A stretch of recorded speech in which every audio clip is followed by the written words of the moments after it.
학원을 정말 많이 다니면서 대학을 잘 가는 사례는 학원을 안 가서 대학을 잘 간 사례하고 비슷합니다. 중학교 때까지 잘하는 거는 사실 큰 의미는 없어요. 그리고 실제 진짜 잘하는지 못하는지도 잘 모르겠고, 월요일부터 일요일까지 모든 이 아이의 스케줄에 학원이 다 세팅이 돼 있다 라고 하면 절대 성적 안 오릅니다. 꼭 이것만은 보내라 라는 학원이 있다면, 사교육이 없이 좋은 성적을 받을 수 있는 방법을 하나만 얘기해 달라고 하면,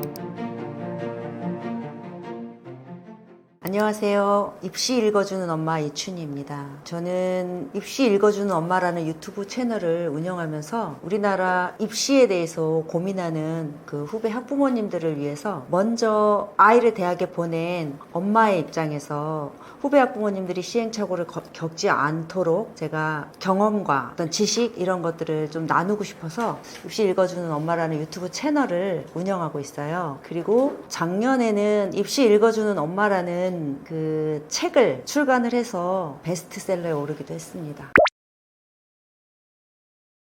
저는 한 20년 정도 그 학군지인 분당에서 아이를 키웠고, 그 다음에 제가 개인적으로 좀 특수한 경험이라고 하면, 저는 교육 전문 기자를 20년 동안 해오면서 학교도 취재하고 학생도 취재하고, 그 다음에 학부모님들도 만나고, 그 다음에 학원 원장님들, 학원 관계자들도 만나서 교육과 관련된 관계자들의 제가 좀 허브에 있었다고 생각을 하거든요. 그러다 보니까 제가 학부모로서 또는 기자로서 그 경험했던 것들, 이런 것들을 제가 경험을 하면서 아이들과 학부모님들을 많이 만났는데, 사교육 없이 명문대에 간 아이들, 저는 저희 아이도 사실 사교육 없이 대학을 잘 간다? 그러면 약간 뜬구름 잡는 얘기라고 이렇게 조금 느끼시더라고요. 학부모님들이 많이. 특히 좀 학군지 학부모님들은 좀 더 그렇게 느끼시는 것 같은데, 저는 제 개인적으로 저희 아이의 좀 얘기를 드리자면, 저희 아이는 이제 현재 변호사고, 그 다음에 이제 서울대학교를 졸업해서 변호사가 돼서 지금 이제 변호사로 활동을 하고 있는데, 그렇게 사교육을 그 대치동에서 그 뭐 칠세고시 이런 거 일차 안 받았고요. 대치동에 학원을 간 적이 없어요. 대치동 학원을 공부 때문에 간 적은 없거든요. 그리고 분당에서도, 제가 이제 분당에서 초등학교 때부터 고등학교 때까지 키웠지만, 분당에서도 학원이 굉장히 많은데, 저는 오히려 풍요 속의 빈곤이라고, 저는 오히려 분당에서 학원을 수학 학원 정도 다녔던 것 같아요. 그리고 이제 초등학교 때 뭐 영어는 어쩔 수 없이 다닐 수밖에 없는 구조거든요. 그렇죠? 외국어기 때문에. 그래서 영어를 초등학교 때 조금, 초등학교 때부터 중학교 때까지 길게 보냈고, 그 다음에 이제 영어가 중학교 정도까지, 영어의 어떤 대학 입시에 필요한 영어를 중학교 한 2학년 정도까지 끝내놓고 나서는 고등학교에서는 수학 학원만 다녔고, 학원은 거의 안 다녔거든요. 이 저희 아이의 사례고, 실제로 제가 이제 만난 주변에 많은 아이들을 보면 학원을 정말 많이 다니면서 대학을 잘 가는 사례는 학원을 안 가서 대학을 잘 간 사례하고 비슷합니다. 학원을 많이 다니면 대학을 잘 갈 거라는 것도 틀린 말은 아니지만, 그렇다고 학원을 안 가서 대학을 못 간다도 틀린 말은 아니에요. 왜 그러냐면, 고등학교에서 중학교 때까지의 공부는 지금 평가 체계로는 절대평가이기 때문에, 절대평가라는 게 이제 A, B, C, D, E 이렇게 평가를 해요. 그래서 90점이 넘으면은 A, 80점이 넘으면 B, 이렇게 뭐 70점 넘으면 C 이렇게 나오는 평가 체계인데, 이거는 90점이 넘으면은 전부 다 A를 주는 구조예요. 중학교는. 그렇기 때문에 평균적으로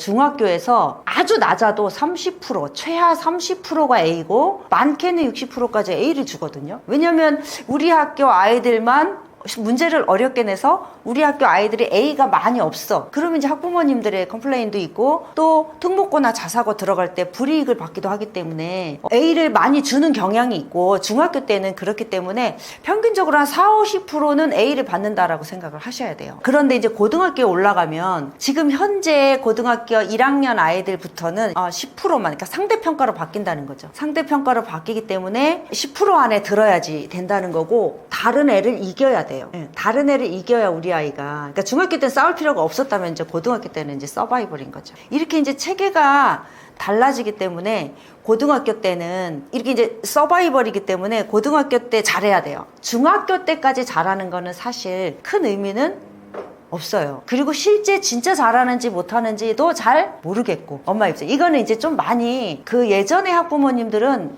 이걸 많이 경험하셨어요. 뭘 경험하셨냐면 예전에 학부모님들은 중학교 때 잘하니까 우리 애가 중학교 때 A였으니까 고등학교 가도 우리 애가 1등급일 거야 이렇게 생각했다가 황당하게 당했단 말이에요. 올라갔더니 막 2등급, 잘해야 2등급, 3등급, 4등급 이렇게 나오니까 사실 인서울대학하고 멀어지는 성적이거든요. 이런 경험을 이제 하시다가 이런 것들이 많이 이 학부모님들 사이에서 이제 회자가 되면서 이제 이미 좀 알아요. 중학교 학부모님들이 지금 내가 우리 아이가 A를 받고 있어도 이게 잘하는 게 아닐 수도 있어 라는 의심을 이제 하기 시작했고, 그래서 많이 알려져 있는데, 그렇기 때문에 고등학교 올라가서 좋은 성적을 받아야지만 되는 거고, 실제 본격적인 입시 전쟁이라고 하면 본격적인 전쟁은 고등학교에서 하는 거거든요. 그런데 고등학교 공부라는 게요, 학원에 가서 계속 학원 선생님이 나한테 넣어준 거를 내가 떠먹여준 거를 내가 받아 먹어서는 절대 성적이 안 나오는 게 고등학교 시험이에요. 절대 안 나와요. 고등학교 시험은 중학교 때까지는 범위가 좀 정해져 있고요. 중학교 때까지는 중학교 교과서 중심, 수업 시간에 선생님이 다루었던 내용 중심 이렇게 이제 출제한다면, 고등학교는 기본적으로 교과서에 나오는 내용을 바탕으로 내가 배우지 않은 작품도 분석해서 해석할 줄 알아야 되고, 내가 알고 있는 개념을 가지고 내가 처음 보는 작품을 읽어낼 수 있어야 되고, 처음 보는 글을 읽어내야 되기 때문에 아주 기본적인 사고력과 독해력 이런 것들이 갖춰져 있지 않으면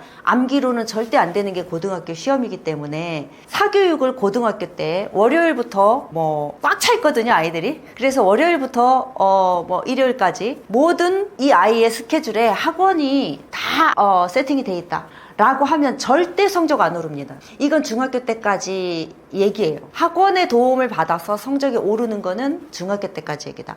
고등학교 가서는 절대 안 올라요. 고등학교 때 성적이 오르는 거는 이 아이가 얼마만큼 자기 주도 학습을 했는가, 자기 혼자서 끙끙거리면서 이 개념이나 내가 알고 있는 내용들을 어떤 새로운 상황에 문제에 계속 적용시키는 훈련을 했느냐에 달려있기 때문에 고등학교 때 사교육을 많이 받아서 대학을 잘 갔어요, 이거는 저는 진짜 이건 거짓말이라고 생각해요. 정말 자기가 공부하는 힘을 가지고, 실제로 이거는 제가 입시 읽어주는 엄마라는 책에도 썼는데, 고등학교 올라가서 3%만 2등급 이상, 국영수 2등급 이상 오르는 비율이 3%라 그래요. 3%만 오른다는 거는 거의 안 오른다는 거거든요. 그런데 그 3% 아이들을 놓고 그 3% 아이들이, 그러면 3% 아이들을 어떻게 국영수 2등급을 올렸나, 고등학교 가서. 그래서 그 아이들의 공부 방법을 물어봤더니 그 아이들의 80% 가까이가 자기주도 학습, 자율학습을 해서 올렸다고 이렇게 얘기하거든요. 그러니까 조금 많이 잘못 알려진 측면이 있어요. 대치동 가면 또는 주변이 학원이 많은 그 환경이어야 우리 아이가 대학을 잘 간다? 이건 아니라는 거죠. 고등학교에서의 본격적인 그 공부의 그 시작은 고등학교인데, 고등학교 가서는 자기가 공부한 시간. 그 대신 중학교 때, 이거는 중학교 때 베이스가 없는 상태에서 고등학교에서 자기주도 학습만 한다고 되는 건 아니에요. 중학교 때 베이스가 돼 있다는 전제 하에 고등학교 때 자기 걸 만드는 시간. 이게 사교육 없이 명문대 가는, 제가 만난 100명 이상의 공신이라고 하는 소위 스카이 합격생 애들을 인터뷰를 했거든요, 기자를 하면서. 그런데 그 학생들이 학원에 전전하면서, 학원에 연연하면서 대학 잘 간 케이스는 거의 없어요. 그런데 이제 중학교 때까지는 많이 받았다, 특히 국영수를 많이 받았다. 그래서 이제 결론을 말씀드리면 사교육 없이 명문대 간 아이들은 고등학교 때 자기주도 학습을 한 아이들이다. 그리고 중학교 때 베이스를, 공부를 할 수 있는 베이스를 깔아놓은 아이들이다. 이렇게 말씀드릴 수 있을 것 같아요. 저는 스탠퍼드 내과학 박사인 어떤 엄마가 말씀하신 게, 재능이 있고 없고는 중요하지 않고 사교육보다 운동을 굉장히 열심히 시키는 것이 중요하다라고 얘기했다고 그 얘기를 들었는데요. 운동이 공부에 긍정적인 영향을 끼친다. 저는 적절한 운동은 필요하다고 생각해요. 네, 적절한 운동은 또 저희 아이의 사례를 좀 들게 되는데, 저희 아이 같은 경우에는 뭐 공부를 꾸준하게 성실하게 고등학교 3년 동안 해왔기 때문에 운동을 따로 시키지는 않았거든요.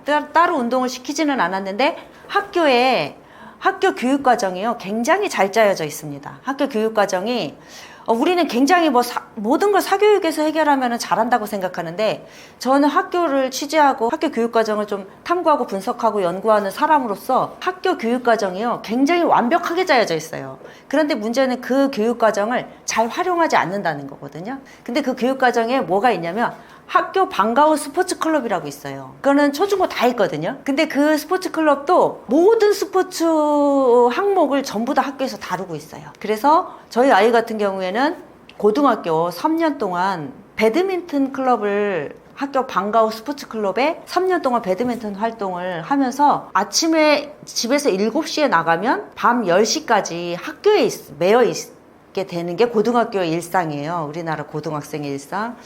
그러다 보니까 왜 책상에 계속 앉아있게 되는 상황인데, 학교의 방과 후 스포츠 클럽 같은 거에서 자기가 좋아하는 운동을 하나를 잡아서 꾸준하게 이게 하다 보니까 애가 체력도 실제로 굉장히 좋아지고, 그 다음에 성격이 굉장히 긍정적으로 바뀌었어요. 그리고 이게 지치는 게 좀 덜한 게, 밤 10시에 집에 와서 보통 고등학생 아이들 한번 일상을 떠올려 보시면 10시에 집에 오면 지쳐가지고 오거든요. 근데 운동을 하는 애들은, 우리 아이 같은 경우에는 밤 10시에 탄천에 나가자 그래요. 배드민턴 치러. 그럴 정도로 운동에 탐닉을 했어요. 근데 3년을 지나고 나서 보니까 저는 그게 굉장히 애의 공부의 원동력이 됐다고 생각해요. 공부는 공부고 운동은 운동이지만 그게 굉장히 상호 영향을 많이 미치고, 또 하나는 제가 이제 입시를 많이 얘기하다 보니까 입시 얘기를 하게 되는데, 우리나라 학생부 종합전형으로 대학을 갈 때 모든 학교에서 아이를 평가하는 것 중에 하나서, 특히 상위권 대학일수록 이 아이가 예체능, 특히 스포츠를 했는가가 굉장히 중요한 하나의 평가 요소가 돼요. 이게 옛날에 미국의 입학사정관 제도에서 스포츠맨십이 굉장히 중요하고, 스포츠 활동에서 리더로 활동했던 애들은 뭐 아이비리그 합격한 애들은 그런 것들이 필수라고 했잖아요. 근데 실제로 우리나라 학생부 종합전형의 입시에서도 실제로 그래요. 그래서 실제로 스포츠 활동 안 하고 정말 얘 생활기록부나 포트폴리오를 봤는데 스포츠 활동이 없어. 그리고 공부만 굉장히 잘했어. 그런 아이는 뽑지 않아요. 그런 것만 보더라도 대학 입시에서 학생부 종합전형은 특히 전인적 인재상을 뽑는 거고, 다면적이고 전인적인 인재상을 뽑는 거거든요. 거기에서 예체능은 필수인데, 정말 많이 뽑힌 애들 중에서 보면 스포츠는 꼭 길게 가지고 갔다. 그래서 스포츠가 조금 아이들을 공부에 덜 지치게 하고, 또 이게 솟아나는 게 있는 것 같아요. 저희 아이 같은 경우에는 이제 3년 동안 스포츠 활동을 해서 이거를 가지고 스포츠가 또 릴레이션십 같은 것들을 만들어주기도 해서 성남시 전체 고등학생 배드민턴 대회 이런 데도 나갔고요. 이런 것들이 이제 하나의 스토리가 돼서 대회를 나가서 거기에서 또 우수상도 탔고, 그 다음에 다른 학교 애들이랑 같이 연합해서 배드민턴 대회를 열었고요. 이런 활동들이 생활기록부에 꼼꼼하게 적혀 있었고, 우리 아이가 대학 갔을 때는 이제 자기소개서가 있었기 때문에 스포츠를 통해서 내가 얻게 된 것, 이런 것들을 자기소개서 좀 풀어냈어요. 그러다 보니까 굉장히 이 아이가 굉장히 전인적인 인재구나 라는 이 모습을 좀 보여줄 수 있었고, 실제로도 아이가 공부에 지치거나 이랬을 때 오히려 운동을 통해서 힘을 좀 발휘하는, 저는 그래서 스포츠가 굉장히 큰 하나의 재능이자 평가 요소이고 굉장히 긍정적으로 영향을 미친다고 생각합니다. 이거는요, 오히려 저는 이렇게 사교육이 너무나 좀 과하고 너무나 정보의 과잉, 그 다음에 저는 이게 공포 때문이라고 생각하거든요. 많은 학부모님들을 제가 실제로 이제 만나 뵙고 뭐 컨설팅도 하고 뭐 인터뷰도 하고 이렇게 하다 보면 성적이 안 나오면 내가 우리 아이한테 사교육을 제공해주지 못해서 우리 아이가 공부를 못한다라는 그 죄책감 같은 것을 좀 가지고 계신 것 같아요. 그리고 아이들도 약간은 성적이 안 나오면 좋은 학원 못 다녀서 그런다 이런 얘기도 하는데, 실제로 사교육이 뭐 고등학교 때는 사교육이 절대적인 영향을 미치는 거는 아니지만, 사교육이 없이 좋은 성적을 받을 수 있는 방법을 하나만 얘기해달라고 하면 저는 교과서를 얘기하고 싶어요. 교과서가요, 애들이 정말 안 보는 게 교과서거든요. 진짜 중요한데 진짜 안 보는 거. 애들이 공부 과정을 보면 어떠냐면, 일단 저는 두 가지를 얘기하자면, 하나는 교과서가, 하나는 학교 수업이라고 생각하거든요. 근데 애들은 어떻게 하냐면 교과서 말고 문제집, 그 다음에 학원에서 정리해준 요약서, 그리고 학원 수업,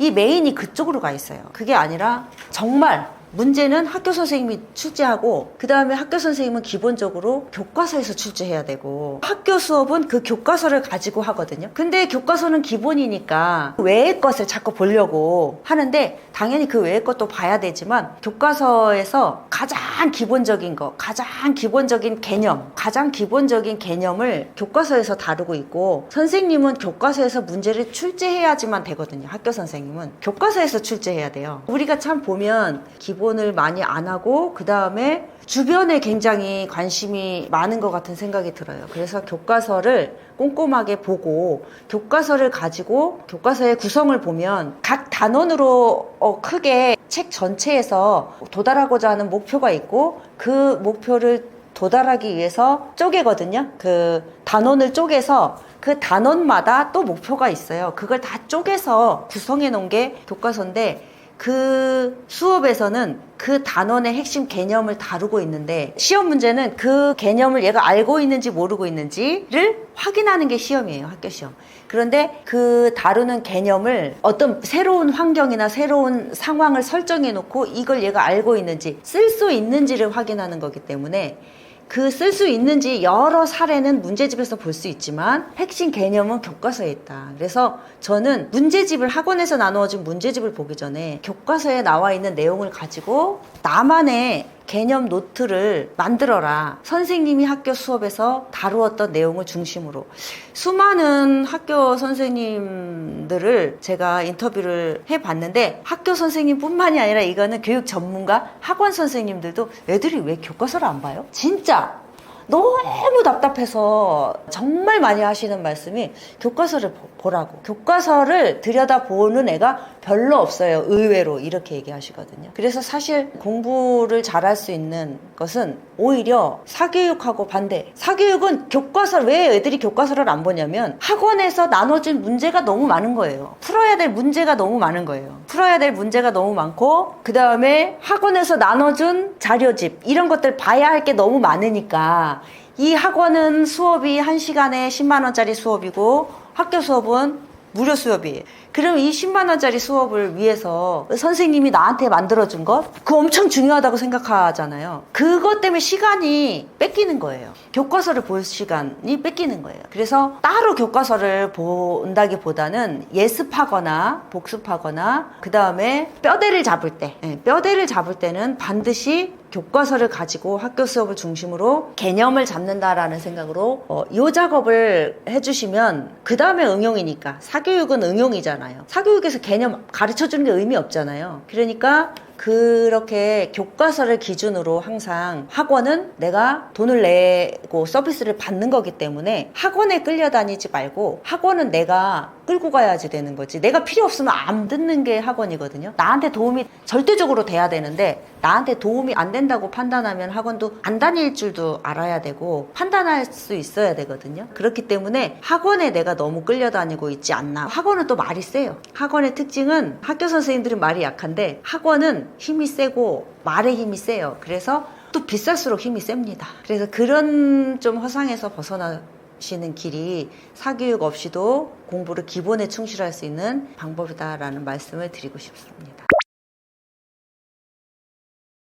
초등부터 고등학교 3학년까지 이제 사교육을 저도 놓지 않고 계속 보냈는데, 초등학교 때는 꼭 이것만은 보내라 라는 학원이 있다면 저는 수학, 그 다음에 영어. 사실 국어는 엄마가 했으면 좋겠고, 제가 이제 주장하는 거는 이제 언어는 엄마가 하자라는 거거든요. 근데 수학하고 영어는요, 현실적으로 좀 엄마표가 어렵습니다. 어려운 게 있어요. 다 그런 건 아니지만. 그래서 저는 초등학교 1학년 때부터 중학교 때까지 영어의 기본을 만들어라. 이걸 벽을 못 넘으면 고등학교 가서 너무 힘들어지거든요. 절대 못 넘는 벽이 돼요. 그래서 영어는 좋은 프로그램, 그 대형 어학원일 수도 있고 좋은 프로그램에 맞춰서, 이게 외국어기 때문에 부분 조각 이것보다는 체계적인 커리큘럼이 필요하다고 생각해요. 그래서 영어는 저는 최소 체계적으로 5년에서 길게는 10년 이상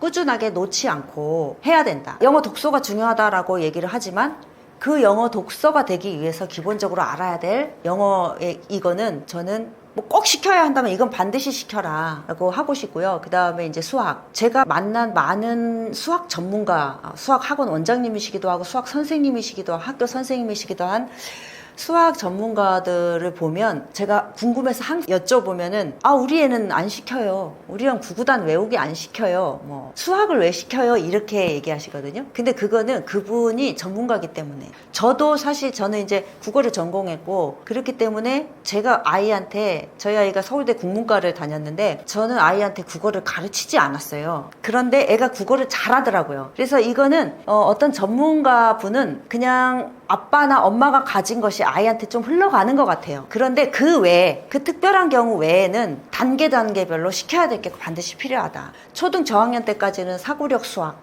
수학 같은 경우에 연산하고 사고력 수학을 초등 저학년 때까지는 하고, 그 다음에 초등 고학년이 되면 교과로 넘어와야지 돼요.